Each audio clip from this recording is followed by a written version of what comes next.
Alhamdulillahilladzi ahyana ba'dama amatana wa ilaihin nusyur.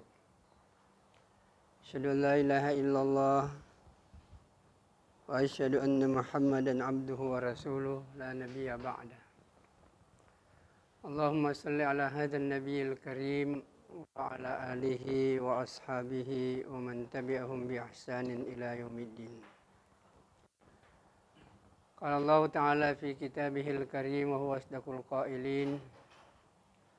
A'udzu billahi minasy syaithanir rajim. Bismillahirrahmanirrahim. Was-sabiqunal awwaluna minal muhajirin wal ansar walladzina ittaba'uuhum bi ihsan radhiyallahu anhum wa radu an. Qala Rasulullah sallallahu alaihi wasallam, idza azzamat ummatid dunya nuziat minha haibatul Islam wa idza tarakatil amra bil ma'ruf wan nahya anil munkar hurimat barakatul wahyi wa idza tashabat ummati saqatat min ainillah au kama qala Rasulullah sallallahu alaihi wasallam. Hadirin jamaah subuh rahimakumullah.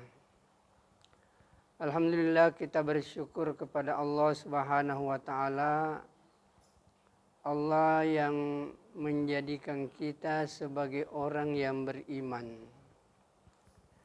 Orang yang beriman ini sangat tinggi dan sangat mahal harganya di sisi Allah Subhanahu wa taala. Selalu kita mengatakan bahwa begitu mulianya orang yang beriman. Satu orang beriman ini lebih mulia, lebih berharga dibanding dengan dunia beserta seluruh isinya. Satu orang yang beriman, bukan banyak. Bahkan kalau kita mau merenung lebih jauh, jangankan satu orang yang beriman, satu amal orang yang beriman itu kadang-kadang jauh lebih hebat dibanding dengan dunia. Mari saya tunjukkan hadisnya. Rasulullah sallallahu alaihi wasallam menjelaskan, rak'atul fajri khairum minad dunya wa ma fiha. Salat 2 rakaat sebelum subuh, kata Nabi, itu jauh lebih baik dibanding dengan dunia beserta seluruh isinya. 2 rakaat salat. Jadi 2 rakaat salat saja itu sudah lebih baik dibanding dengan dunia beserta seluruh isinya.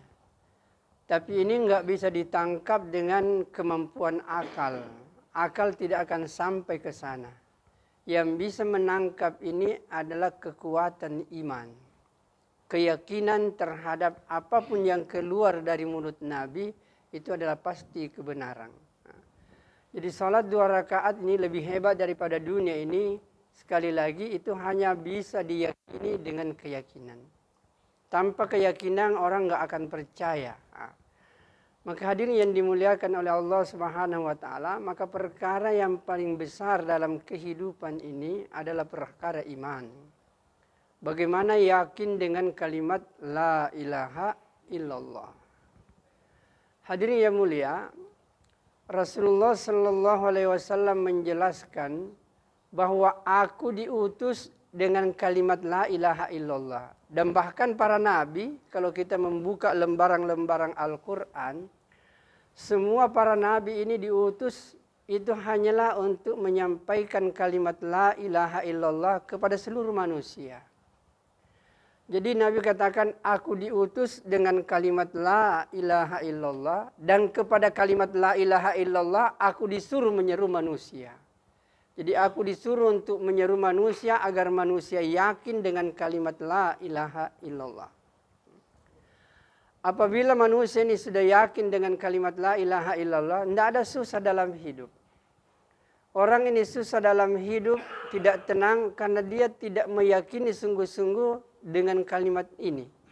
Kalau orang yakin dengan kalimat la ilaha illallah, semua persoalan hidup sudah selesai. Dan itu dinyatakan oleh Allah dalam sebuah hadis qudsi. Situ Allah Subhanahu wa taala menjelaskan, "Idza wajadtani wajadta kulla syai' wa idza faqadtani faqadta kulla syai'." Allah katakan, wahai wahai manusia, kalau kau menemukan, kau tahu siapa aku yang sesungguhnya, kau telah mendapatkan segala-galanya. Tapi kalau kau tidak tahu siapa aku yang sesungguhnya, sebenarnya kau telah kehilangan segala-galanya.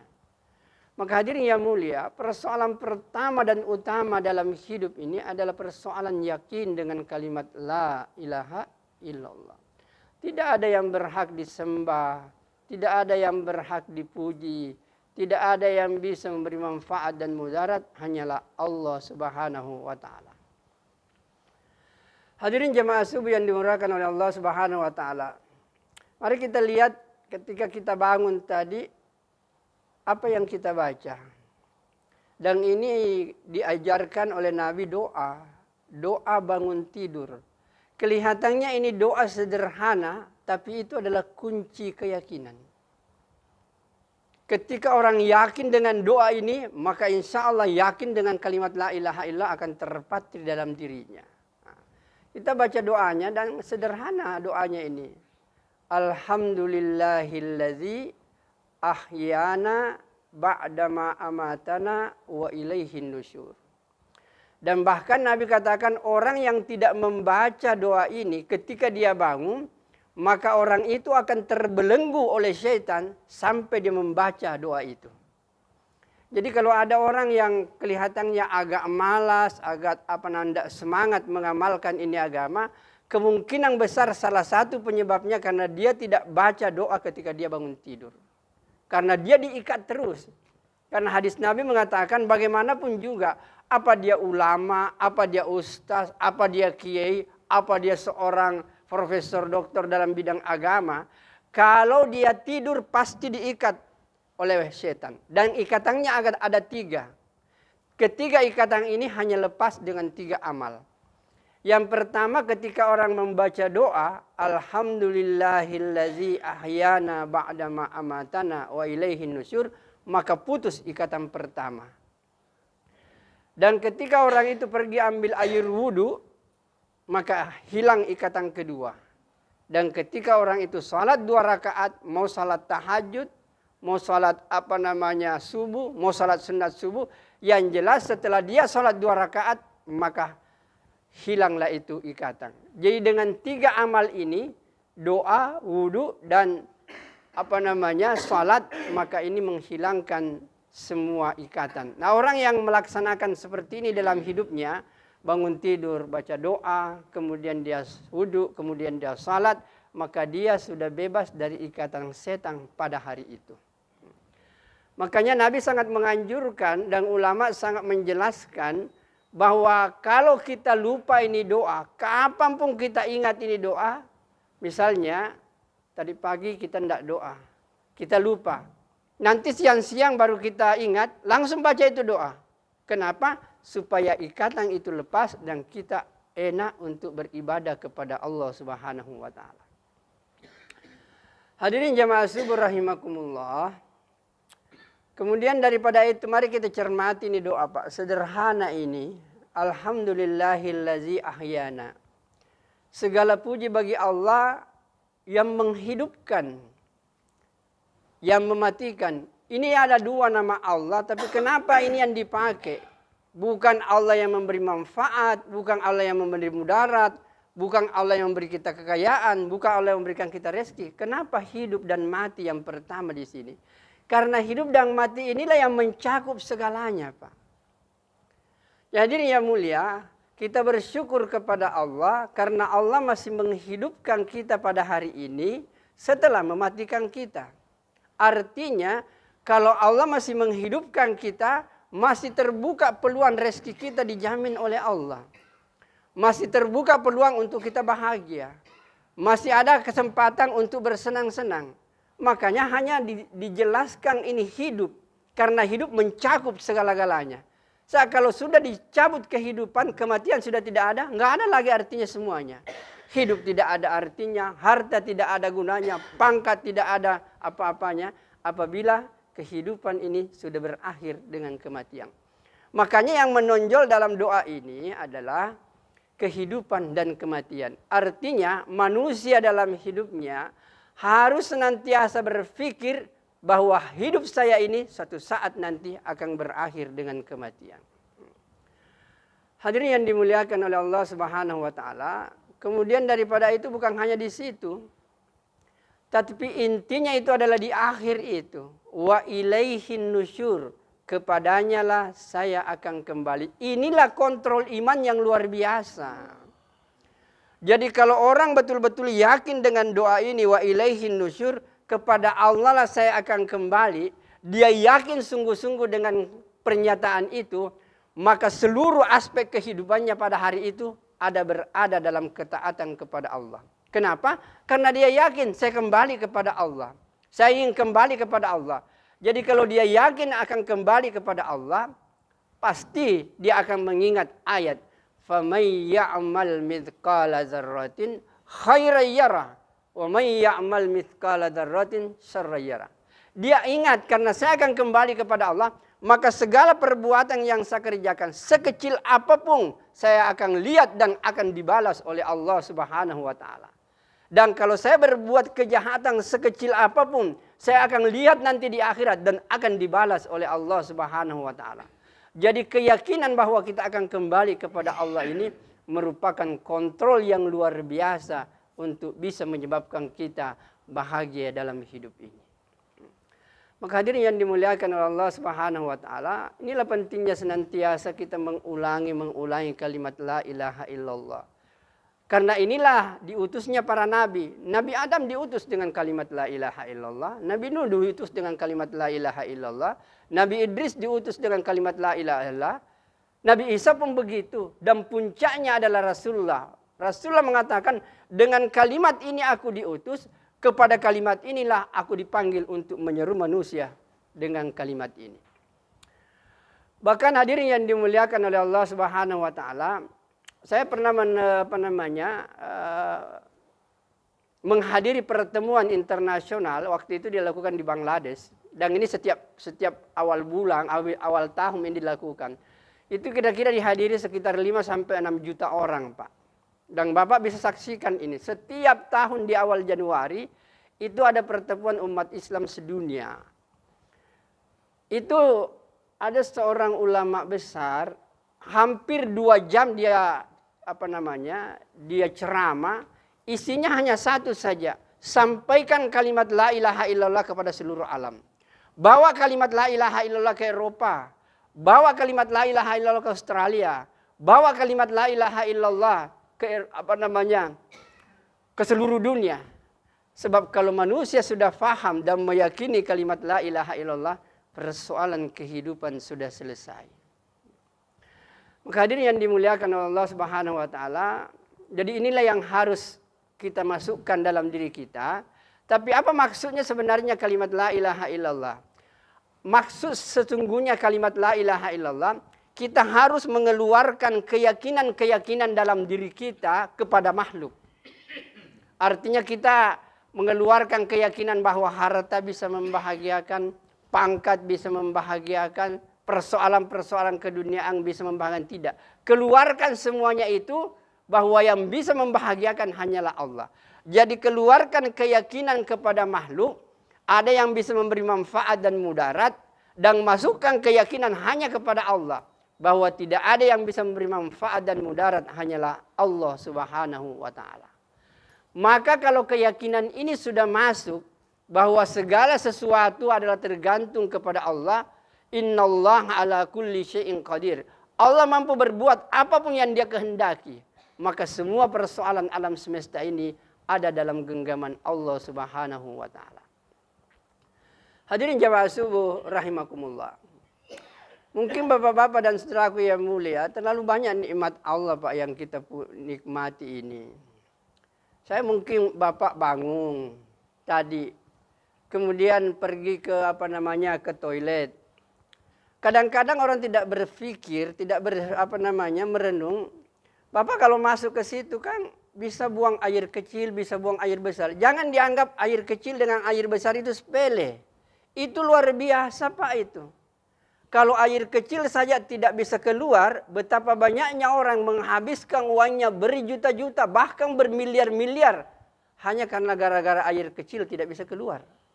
Bapak tengoklah, ada teman saya operasi ginjal itu, dia ke Amerika, habis uangnya Pak miliaran. Hanya persoalan kencing saja nggak keluar itu.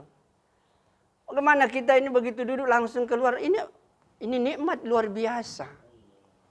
Belum lagi kalau air besar tidak bisa keluar Pak. Luar biasa susahnya itu. Bapak bisa merasakan kalau air besar ini tidak bisa keluar. Luar biasa susahnya itu.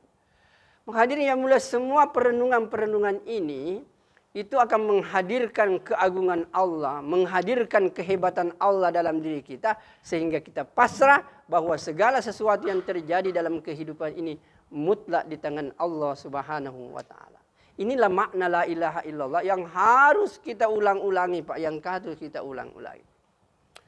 Bahkan ada satu ayat perlu kita renungkan. Allah Subhanahu wa Ta'ala. Ini waktu turun ini ayat. Nabi itu nangis panjang malam Pak. Ayatnya itu adalah sesungguhnya penciptaan langit dan bumi. Pergantian siang dan malam. Merupakan tanda-tanda kehebatan Allah Subhanahu wa Ta'ala. Tapi kita nggak pernah berpikir, nggak usahlah kalau kita memikirkan bagaimana Allah menciptakan langit, bumi. Yang kita lihat setiap hari Pak. Sebentar lagi matahari akan datang, akan muncul. Pertanyaan kita, ketika nanti matahari itu datang, kemana perginya malam? Nggak ada yang bisa Pak. Ya. Nanti kalau malam hari ini sudah tenggelam, matahari tenggelam, datang malam. Kemana perginya hari? Maka hadirin yang mulia, dengan indah sekali Allah Subhanahu wa Ta'ala mengatakan yulijul laila fin nahari wa yulijun nahara fil lail. Allah memasukkan siang ke dalam malam dan Allah memasukkan malam ke dalam siang. Ketika malam tiba, Allah memasukkan siang ke dalamnya, hilang siang. Dan ketika siang tiba, Allah memasukkan malam ke dalam siang, hilang siang. Siapa yang mengatur seperti ini? Allah Subhanahu wa Ta'ala. Maka hadirin yang mulia, mungkin kadang-kadang dalam kehidupan sekarang ini banyak orang mengeluh tentang panas, panas sekali ini, dan lain sebagainya. Kembalikan semuanya kepada Allah Subhanahu wa Ta'ala. Allah yang mengatur. Dan hadirin yang mulia, ketika kita menerima ini panas Pak, kemudian berdoa kepada Allah, ya Allah berikan rasa dingin sejuk kepada kami, maka perasaan panas itu bisa menjadi sejuk itu Pak. Bagaimana kita hanya berdoa kepada Allah, sehingga semua persoalan ini bisa diselesaikan dengan bantuan Allah Subhanahu wa Ta'ala. Ini keyakinan yang harus diulang-ulangi. Hadirin yang dimuliakan oleh Allah Subhanahu wa Ta'ala.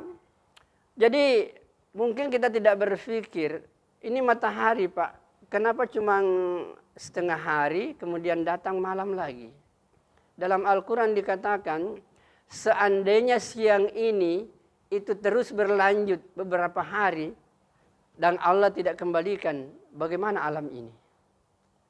Mari kita lihat, kalau taruhlah jam 12 Pak, panasnya luar biasa. Mampu nggak kita berdiri itu di bawah terik matahari langsung tanpa ada yang menghalangi dari atas itu? Saya yakin kita tidak mungkin Pak. Itu derajat panasnya biasanya kan orang katakan sampai 37, sampai 36. Kemarin itu orang mengatakan sudah sampai 38. Itu masih biasa. Saya pernah di India dulu itu sampai 53 derajat panas Pak, luar biasa. Jadi hadirin yang mulia, kalau hari itu Pak tingginya panas, taruhlah matahari pas di hadapan kita di tengah-tengah di atas, itu panasnya luar biasa. Bagaimana kalau itu berlanjut panasnya sampai ke maghrib? Kemudian maghrib berlangsung sampai tengah malam. Kemudian tengah malam sampai pagi kembali. Tidak pernah dia dingin. Bayangkan kalau 30 tambah 30, 60 derajat. 60 tambah 30, 90. Kalau 90 tambah 30 lagi 120. Bisa nggak kita hidup? Jadi Allah Subhanahu wa Ta'ala sangat sayang kepada manusia. Ketika dunia ini dengan mataharinya panas, Allah mendatangkan malam untuk menyejukkan itu matahari.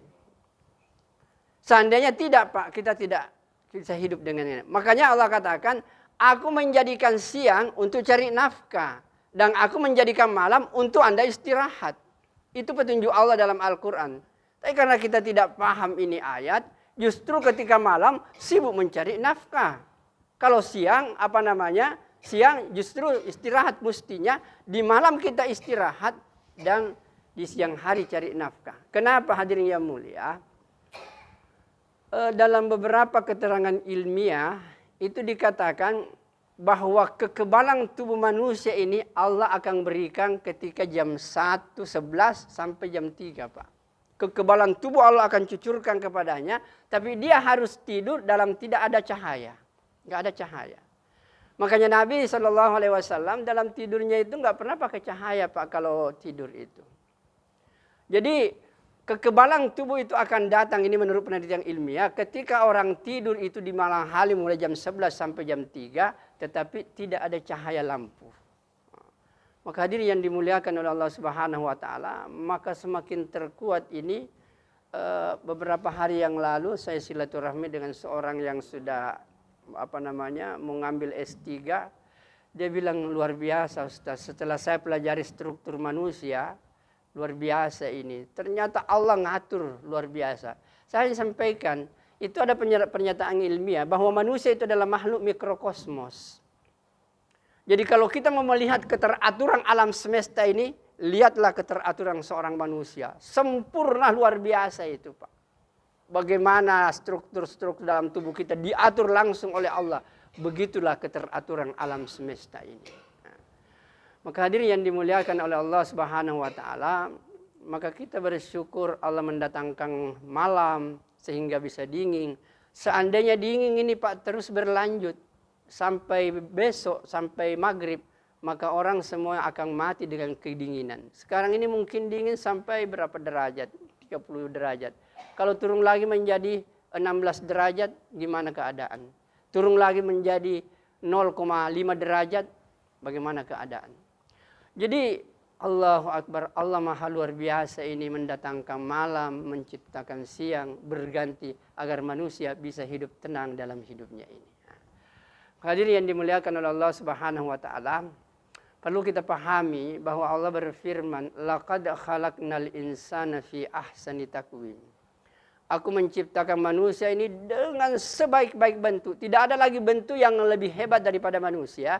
Karena Allah menginginkan ada sesuatu perbuatan yang tidak ada yang bisa kerjakan kecuali manusia. Inilah yang disebut dengan ibadah salat sebagai ibadah inti. Allah menciptakan manusia untuk beribadah. Ibadah yang paling tinggi nilainya adalah salat. Maka kalau manusia tidak salat, manusia menyalahi tujuan penciptaannya. Jadi yang dimuliakan oleh Allah Subhanahu wa taala, saya sudah sampaikan bahwa salat ini adalah ibadah inti. Satu salat saja lebih berharga dibanding dengan dunia ini. Lebih berharga dari seluruh uang yang ada di dunia. Lebih berharga dari seluruh materi yang ada di dunia dibanding dengan salat satu kali. Dan itu sudah ditegaskan berkali-kali Nabi, salat adalah tiangnya agama. Kalau mau melihat agama ini tegak, maka perhatikan salat. Hadirin jamaah subuh rahimakumullah. Mari kita lihat posisi salat dari berbagai keterangan-keterangan hadis.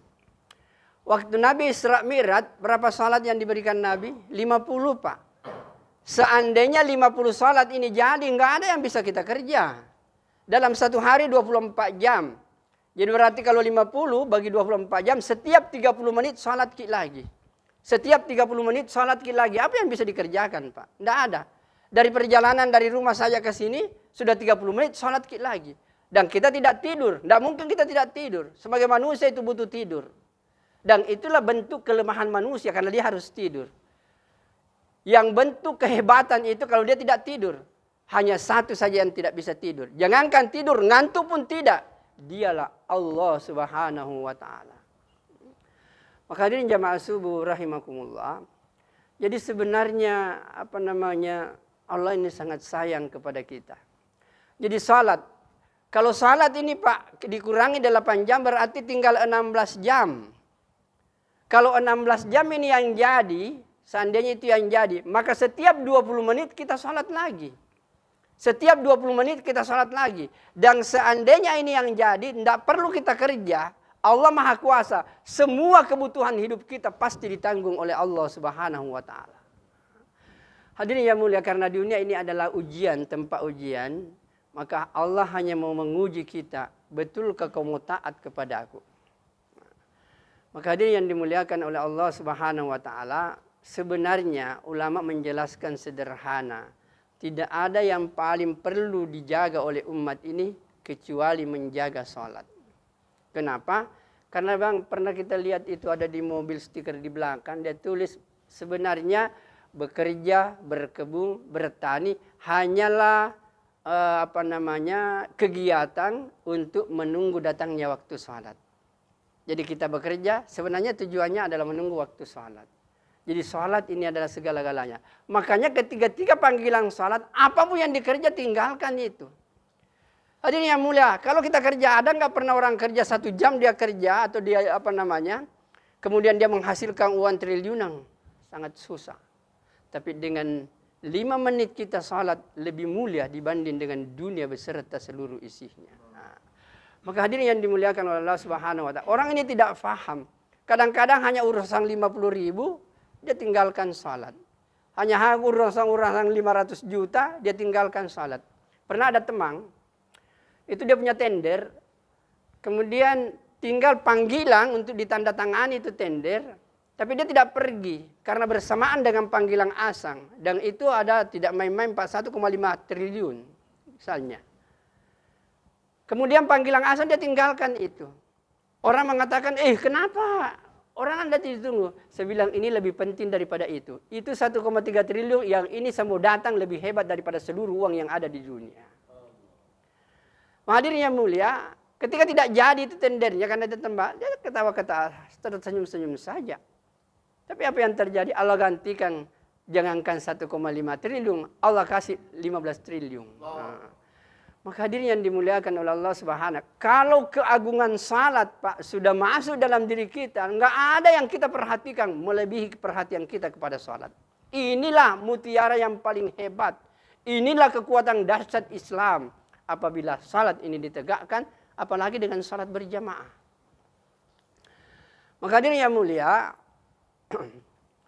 salat berjamaah ini juga lebih-lebih Pak, tambah dianggap biasa-biasa oleh umat ini. Padahal kekuatan dahsyat Islam itu ada pada salat berjamaah. Bisa kita bayangkan, seandainya masjid Pak, di seluruh kita mungkin di seluruh Makassar saja ini, semua makmur dengan masjid, seperti pada bulan Ramadan, lohor banyak orang keluar, asar berbondong-bondong orang ke masjid. Saya pikir umat Islam tidak ada yang mengobok-obok Pak. Sekarang ini kalau kita baca-baca berita di seluruh dunia, tidak ada umat yang lebih dihinakan melebihi dihinakannya umat Islam di seluruh dunia. Kenapa? Umat Islam tidak menjaga suatu mutiara yang hebat, yaitu umat Islam sudah meninggalkan salat berjamaah. Padahal hadirin yang mulia, salat berjamaah ini Nabi katakan kalau kau salat sendiri 1, berjamaah 27. Berapa bedanya Pak? 26. Bayangkan kalau 26 luar biasa. Kalau 5 kali kau salat sendiri dalam 1 hari, kau hanya dapat 5 dunia. Tapi kalau kau berjamaah, kau dapat 135 dunia, 135 derajat. Berapa bedanya? 130 derajat, 130 dunia.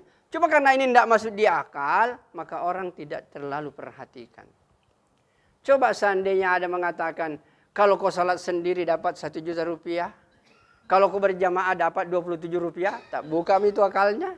Rugi ke ini, 26 juta ini. 5 kali kau salat sendiri dapat juga 5 juta. 5 kali kau berjamaah dapat kau 135 juta. Berapa bedanya? 130 juta. Nasasak dulu misalnya Pak. Ya. Napuku mina guling-guling kan apa ini saya tidak bisa. Padahal saya juga bisa dapat.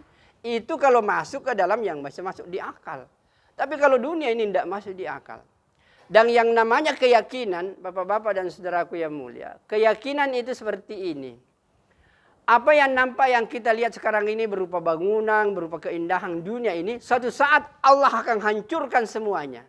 Dan tidak ada lagi. Dan apa yang kita yakini sekarang berupa surga, kenikmatan-kenikmatan yang indah, itu yang Allah munculkan setelah Allah hancurkan ini alam. Itulah keyakinan.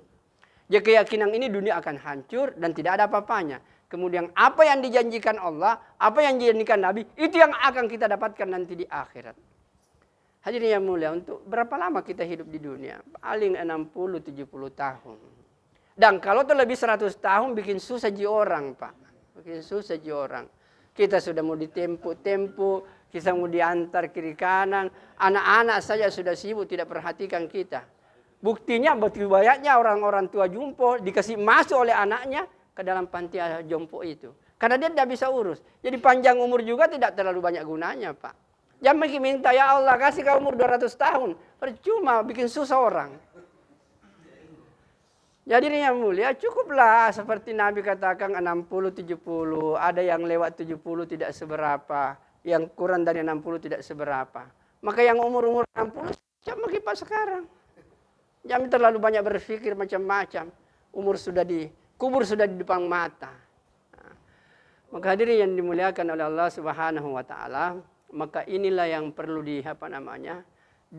selalu diucapkan, selalu disampaikan gimana orang ini mau memakmurkan ini masjid, Pak. Nah, hadirin yang dimuliakan oleh Allah Subhanahu wa taala, supaya salat ini baik, maka dibutuhkan ilmu. Bahkan ada hadisnya yang mengatakan sejelek-jelek manusia adalah orang yang mencuri dalam salatnya. Padahal sebenarnya bukan mencuri dalam salatnya. Bahasa Arabnya itu mengatakan yasriku salatahu. Artinya sejelek-jelek manusia adalah orang yang mencuri salatnya, bukan mencuri dalam salat. Dia curi salatnya. Nabi sahabat mengatakan bagaimana dia mencuri salatnya? Nabi katakan orang itu tidak ada tumaknina dalam salat. Dan kalau tidak ada tumaknina dalam salat, tidak sah itu salat, Pak itu. Karena tumaknina menjadi rukun. Di mana dikatakan rukun dengan syarat wajib itu beda. Ada namanya syarat wajib salat, ada namanya rukun salat. Kalau syarat sahnya salat itu adalah sesuatu yang dilakukan sebelum salat, itu namanya syarat sah. Ada wudu, tutup aurat, tempat bersih, pakaian bersih, itu namanya syarat sah. Artinya kalau ini tidak terpenuhi, tidak sah itu salat. Kemudian ada rukun. Rukun ini harus menjadi perhatian. Yang namanya rukun sesuatu yang dikerjakan ketika ibadah itu dilakukan. Jadi ini namanya rukun. Mulai daripada takbir sampai kepada salam. Ini namanya rukun. Dan kapan rukun ditinggalkan tidak diterima itu salat itu. Nah, salah satu rukun salat adalah tumaknina. Makanya Nabi katakan seburuk-buruk manusia adalah orang yang mencuri salatnya. Kenapa? Karena tidak sempurna tumakninanya. Ada orang yang ruku, Pak, belum sampai ke bawah, kembali ke atas. Habis ruku, belum berdiri tegak, langsung sujud ke bawah. Orang inilah yang dimaksud dengan orang yang mencuri salatnya. Maka hadirin yang mulia, begitu hebatnya posisi salat ini, Nabi sangat mewanti-wanti kita untuk meningkatkan ilmu kita yang berkaitan dengan salatnya. Pelajari, Pak, salat dari A sampai Z. Karena inilah ibadah yang pertama kali akan diperiksa di kubur. Awwalu ma yuhasabu yaumal qiyamati as-shalah. Yang pertama dihisab dalam kubur di hari kemudian adalah salat. Kalau salatnya beres, insya Allah semua persoalan ini akan jadi baik. Itu sebenarnya mestinya menyadarkan kita bahwa kalau salat kita baik di dunia ini, semua persoalan akan jadi baik. Coba lihat, Pak. Kalau ada orang betul-betul menjaga salatnya, itu pasti keluarkan zakat itu. Kalau bulan Ramadan pasti dipuasa. Kalau banyak uangnya langsung bisa haji, Pak. Tapi kalau salatnya tidak bagus, kemungkinan dia puasa tidak salat. Mungkin dia sudah pergi haji, tapi tidak salat. Banyak yang kita temukan seperti itu. Tapi kalau dia salat, pasti puasanya bagus, zakatnya pun juga akan jadi baik. Makanya salat adalah ibadah inti, maka perlu ilmu untuk senantiasa menyempurnakan ini salat. Hadirin yang mulia, kemudian Nabi katakan semua ini manusia ini hancur, rugi, kecuali orang yang beriman. Orang yang beriman ini akan rugi kecuali orang yang beramal saleh. Orang yang beramal saleh ini akan rugi kecuali orang yang mengerjakan amal saleh dengan ikhlas kepada Allah. Jadi keikhlasan ini sangat luar biasa. Dan keikhlasan ini Pak, tidak ada yang tahu. Tidak ada yang tahu. Hanya Allah dengan kita yang tahu. Karena buktinya hadisnya mengatakan ada orang yang maju ke medan perang, dia syahid di medan perang, tapi dia masuk neraka di akhirat. Ada orang yang di mana-mana mengajar ilmu agama, kelihatannya dia penghuni surga, tapi di akhirat dia masuk neraka. Ada orang yang senantiasa sumbang masjid kiri kanan karena uangnya banyak. Kalau nampaknya kehidupan kita, dia adalah penghuni surga. Tapi di neraka, tempatnya nanti di akhirat. Kenapa? Karena semua amal yang dikerjakan bukan semata-mata karena Allah Subhanahu wa Ta'ala. Yang maju ke medan perang mau dibilang sebagai gagah berani, maka dia mendapatkan julukan itu. Orang yang mengajar di mana-mana mau dibilang sebagai ulama besar, dia sudah dapatkan di dunia ini. Orang yang menyumbang kiri kanan mau dibilang dermawan, dia sudah dapatkan. Maka di akhirat ini dia tidak dapat apa-apa. Hadirin yang mulia, keikhlasan ini tidak ada yang tahu. Hanya Allah Subhanahu wa Ta'ala. Bahkan kita sendiri kadang-kadang mengatakan ikhlas, Allah mengatakan kau tidak ikhlas.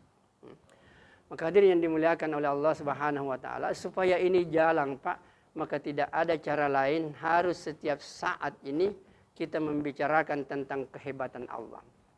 Dan salah satu cara agar kehidupan ini jadi baik, apabila umat Islam ini itu akur, Pak, antara satu dengan yang lain. Bahkan Nabi mengatakan begini, kontrol iman juga ini. La yu'minu ahadukum hatta yuhibba li akhihi ma yuhibbu li nafsihi. Tidak dianggap orang itu beriman kepada Allah sebelum orang itu mencintai saudaranya apa yang dicintai untuk dirinya sendiri. Inilah yang harus dipikirkan, karena ini kualitas iman. Nabi katakan, kalau kau menganggap dirimu orang beriman, cintailah saudaramu seperti mana yang engkau cintai untuk dirimu. Mari kita berpikir, apa yang kita inginkan untuk diri kita? Kita mau masuk surga. Karena kita ini mau masuk surga, maka siapapun yang kita temui, kita ajak mereka untuk masuk ke dalam surga. Bagaimana mengajak mereka untuk masuk ke dalam surga? Ajak untuk mengamalkan agama. Dan pengamalan agama yang paling tinggi adalah salat. Dan salat yang paling tinggi adalah salat berjamaah. Maka kita harus pusing setiap saat bagaimana supaya manusia ini berbondong-bondong pergi salat berjamaah. Itulah inti sebenarnya. Maka hadirin yang mulia, nah untuk sampai kepada posisi ini harus ada kerja, Pak. Ada kerja. Inilah yang kita lakukan sekarang ini. Karena Muhammad Rasulullah itu adalah kerja. Jadi kalau kita la ilaha illallah itu perintah Allah. Tapi Muhammad Rasulullah itu adalah cara kerja untuk melaksanakan perintah Allah. Jadi Al-Quran ini adalah perintah Allah. Bagaimana mengerjakan Al-Quran ini, itu harus berdasarkan hadis Nabi. Kalau tidak ada berdasarkan hadis Nabi, nggak bisa kita lakukan ini perintah Allah. Dalam Al-Quran, Allah hanya mengatakan, aqimus shalah, dirikan salat. Tidak ada itu bagaimana caranya takbir, bagaimana caranya ruku, tidak ada. Kalau tidak ada Nabi yang diutus untuk menunjukkan kepada kita begini caranya salat, maka kita tidak bisa salat. Maka hadirin yang mulia, inilah fungsinya sebenarnya Muhammad Rasulullah ini harus hidup kita betul-betul terpatri dengan kehidupan Nabi. Dan apa kehidupan Nabi yang paling tinggi, Pak? Bukan bukan ibadah. Kehidupan Nabi yang paling tinggi itu adalah dakwah. Saya akan sampaikan tadi, dengan la ilaha illallah aku diutus, dan kepada la ilaha illallah aku disuruh menyeru manusia kepadanya. Maka hadirin yang mulia, sebenarnya mulianya Nabi perlu diingat bukan karena keturunannya, bukan karena mulianya Nabi, karena jabatannya itu, jabatannya sebagai rasul yang menyebabkan dia mulia. Sama dengan bupati, manusia biasa saja. Begitu jadi bupati, dia dimuliakan, Pak. Dia mulia bukan karena keturunannya, tapi dia mulia karena jabatannya. Maka hadirin yang mulia, mulianya seseorang ini adalah karena jabatannya yang harus ikut kepada Nabi. Hadirin yang mulia, kita ini Nabi sudah tidak ada, Pak. Maka pekerjaan Nabi mengajak manusia untuk taat adalah pekerjaan kita. Dan satu hal yang harus kita yakini, bahwa Nabi ini adalah orang baik dan dia juga mengajak orang kepada kebaikan. Kalau kita baik, Pak, orang senang semua itu. Coba kalau Bapak rajin salat, kemudian datang selalu ke masjid, orang mengatakan, bagusnya itu Bapak tahu, selalu ke masjid, baik. Itu orang senang semuanya. Kalau kita baik. Tapi kalau kita sudah berpikir memperbaiki orang, muncul masalah, Pak. Panggil orang pergi salat, jangan kau urus, Kak. Kau urus dirimu. Jadi ketika kita baik sendiri, tidak jadi masalah. Tapi ketika kita mengajak orang untuk jadi baik, itu aja masalah. Maka hadirin yang mulia, mengajak kepada kebaikan, inilah pekerjaan para nabi. Dan kalau pekerjaan ini ditegakkan, maka tantangan kenabian pun akan datang. Kita akan dikatakan orang gila, kita akan dicaci maki, kita akan dihardik, kita akan diusir sebagaimana yang dapat Nabi. Tetapi perlu diingat, semua apa yang ini tidak ada artinya apa-apa Karena di akhirat kita akan bersama dengan para nabi di akhirat. Di surganya Allah Subhanahu wa ta'ala.